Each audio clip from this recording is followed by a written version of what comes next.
Peter Stormare walked onto the Constantine set, ignored Francis Lawrence's vision of Satan wearing leather trousers, bare-chested with a dog collar and spikes, and instead showed up in a pristine white linen suit with tar dripping from his feet.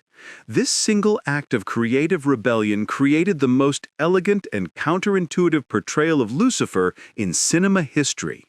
And it's exactly the kind of magic that happens when actors trust their instincts over studio mandates. But here's what you need to understand by the end of this.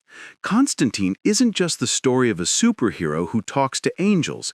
It's the story of a movie that succeeded by breaking every single rule Hollywood had about how blockbusters get made.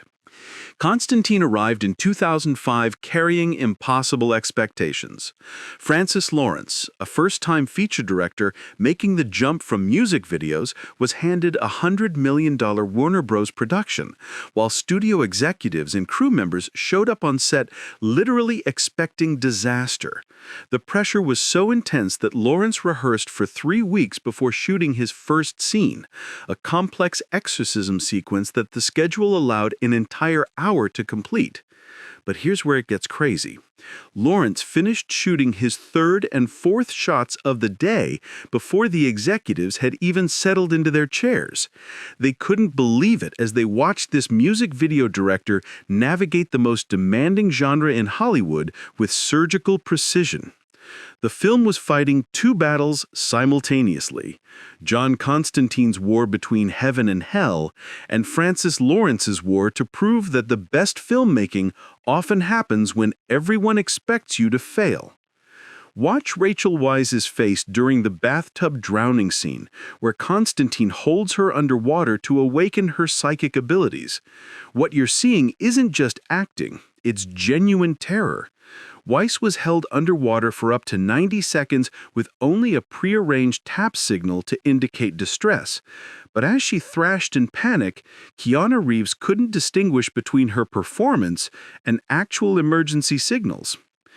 There's a moment where you're not acting anymore. You're thinking, I really gotta get out of this bath, otherwise I'm going to die, Weisz revealed. This scene captures Constantine's entire philosophy, the thin line between salvation and destruction, between trust and terror, between what we think we're experiencing and what's actually happening to us. But the drowning scene serves a deeper purpose that most viewers miss. Constantine's character arc isn't about learning to have faith, it's about learning to surrender control, and Weisz's genuine vulnerability in that moment mirrors the terrifying surrender that both characters must make to save the world. Here's the twist that changes everything. Constantine was meticulously crafted as a PG-13 film to justify its massive budget, with the production team following every MPAA guideline regarding language, violence, and sexual content. They did everything by the book. Yet after just 5 minutes of screening, MPAA evaluators put down their notepads and declared the film earned a hard R rating for something that wasn't even on their official guidelines list: tone. The reason? An overwhelming sense of dread that permeated every frame. The filmmakers had accidentally created something that felt dangerous without technically being dangerous, something that violated the spirit of the rating system while following its letter perfectly. They built an R-rated movie they never intended to make, proving that the most powerful filmmaking often happens in the spaces between what we plan and what we discover. And here's the kicker. Warner Bros. Was so nervous about the film's biblical imagery that they forced the removal of a scene where Satan would have worn Jesus' crown of thorns, fearing every Christian would have stormed the gates of the theater. The studio was terrified of religious controversy while simultaneously creating the most theologically sophisticated superhero film ever made. So when you combine Lawrence's impossible directing debut with the cast's genuine vulnerability and the studio's accidental creation of an R-rated tone, the real truth emerges. Constantine isn't about heaven versus hell, it's about the courage to trust your instincts when everyone else expects you to fail.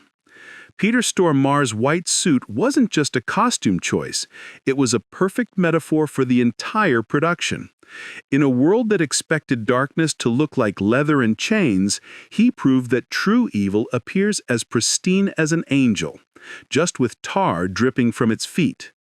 And in a Hollywood that expected a music video director to fail with a $100 million budget, Francis Lawrence proved that sometimes the best solutions come from trusting your vision over everyone else's expectations. Understanding this changes how we should watch Constantine.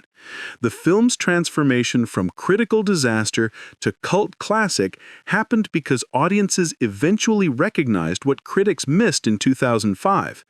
This wasn't just another superhero movie, it was a meditation on creative faith.